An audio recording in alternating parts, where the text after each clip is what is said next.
लोगोफोर खुलुमबाय नोंथांमोनखौ आंनि गुबुन मोनसे गोदान भिडिअ बरायनाय बावहरबाय ओमफ्राय दायो आं आलासि न'आवसो दंफैयो आरोना लोगोफोर ओमफ्राय नोंथांमोना दिनैनि भिडिअआ माबायदि जायो नायलांबाय थादों आंजों लोगोसे ओमफ्राय बिसोर ओंख्रि संबाय दं आरोना मा संदों नायनि र'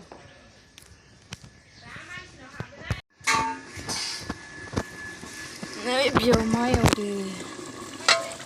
नै लोगोफोर बेयाव दाउ खासिजों आलु एवगासिनो दं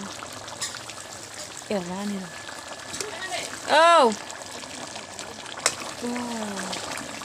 टेस्टि जाथारसिगोन दाउ खासि लोगोफोर दाउ खासि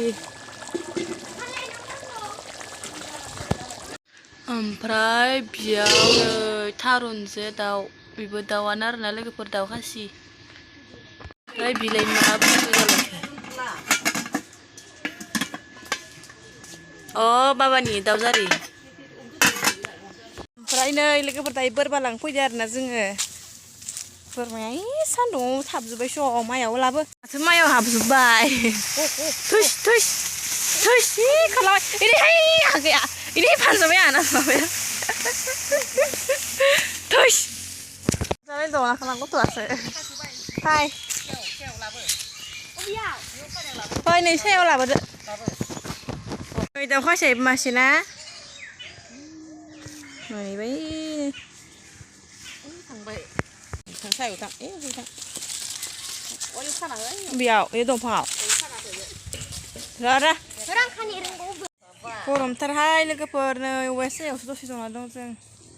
ओमफ्राय नै सिफोरा जोंहानिया हाय दे नै दायो जाबाय थानोसै लोगोफोर दायो ओंखाम जाखांबाय आरोना आं नोंथांमोननो ओंखामजों देखायबाय थानायासै केमेरा हमग्राबो गैया गासिबो ओंखाम जाजोब्बायना ओमफ्राय नै जाखांना दा दसे जिरायबाय बिदिब्ला नेक्स्ट भिडिअ थाबैनो लोगो मोनसिगोन दे बाय बाय